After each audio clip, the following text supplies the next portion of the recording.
Mr. Speaker, thank you very much for the opportunity to guide you, Mr. Speaker. Mr. Speaker, we have listened to our minister responsible for finance. Mr. Speaker, I listened to him attentively, and I've also had the opportunity to review the papers, the document that he gave to us. Mr. Speaker, he said that the performance so far shows that we have turned the corner. Unfortunately, Mr. Speaker, the evidence and the numbers before us shows that he has rather deepened our woes. Mr. Speaker, I say this because he has said to us today that he is revising economic growth from 2.8% of GDP to 1.5% of GDP. Mr. Speaker, again, he said to us here and now that he has borrowed 5.5 billion Ghana cedis from January to June from the T-bill market. Mr. Speaker, not long ago, this same minister had informed us that he will not borrow at all in the year 2023. And that going into the remaining part of the year, he is going to borrow another 41 billion Ghana cedis. Mr. Speaker, aside that, the cedi depreciation we are seeing so far is largely because he has defaulted in the payment of external interest and principal. Mr. Speaker, that is why the cedi has... Honorable Leader, I think we will just have to... Leader, I think you are ready to fire on, so we can just start the comments now. We can start the comment now. Leadership, is that what the decision is? Mr. Speaker, I'm only laying foundation. I'm only laying the foundation for the debate to start tomorrow. Mr. Speaker, I will move for the suspension of the House. But in doing so, let our minister not say this anywhere, that he has turned the corner. He has rather deepened our woes. Thank you, Mr. Speaker. Well,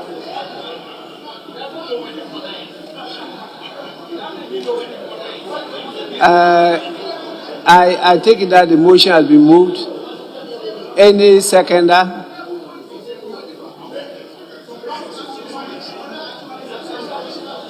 Well, that's the motion.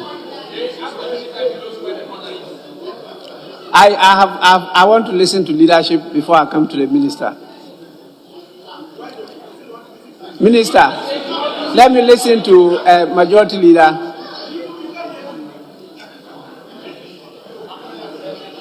Yes. The minister needed to table the presentation. That is what he just did. I can't hear you. I'm saying, after the presentation, the minister needed to table what presentation that he had done to the House, which is what he just did. Mr. Speaker, he needed to do what? Table the paper. Table the statement. The statement that he delivered after the event. He needed to leave the House with a copy. So he needed to lay it, which is what he just did. That's the point. The Speaker, I guess you educate. Now you are introducing complications. If you are going to lay, is laying it as a paper, as what? Because it's a statement. And he did state that it was a statement. In the terms of the Public Financial Management Act. Now, in that situation, do we lay it? Do we table it? If you lay it and you table it, what are the implications? Do we, because usually statements, we don't lay statements, we don't table them.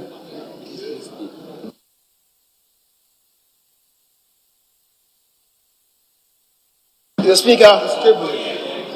Speaker, this is a very important statement on which we are going to comment.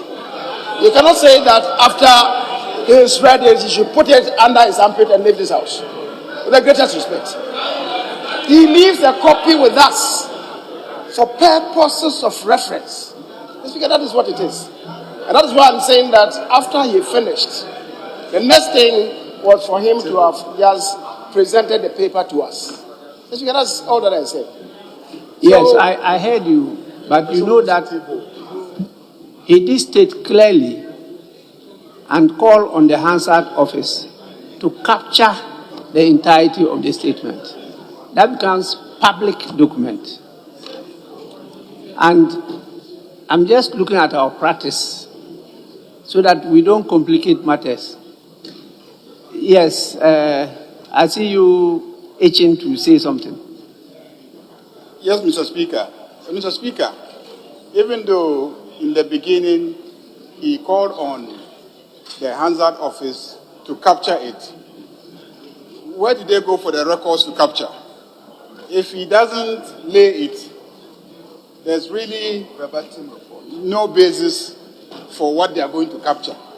Because if you read a copy which some leaders got, it is obvious that he skipped some details.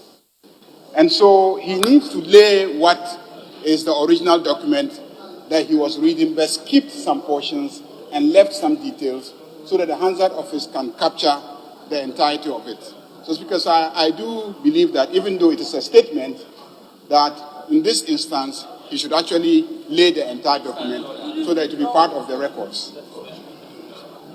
I understand the import of that. I'm looking at our practice and procedure. That's what I'm looking at.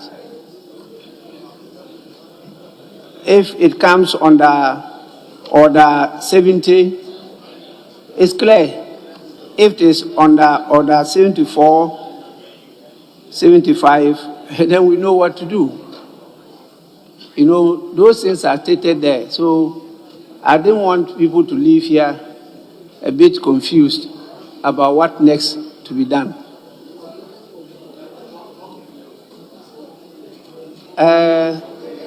You want to clarify it? Yes.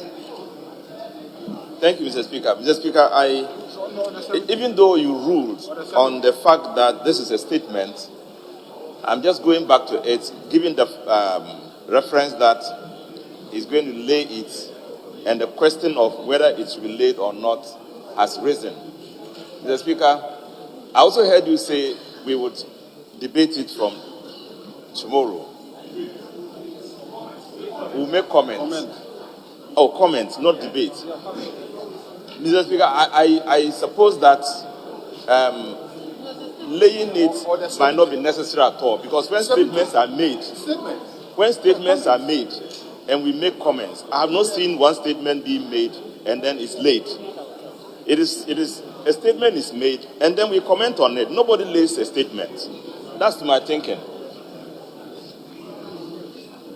Well, yes, there's a deficiency, but we'll correct it. Yes. Mr. Speaker, this is a statement and it relates to government policy.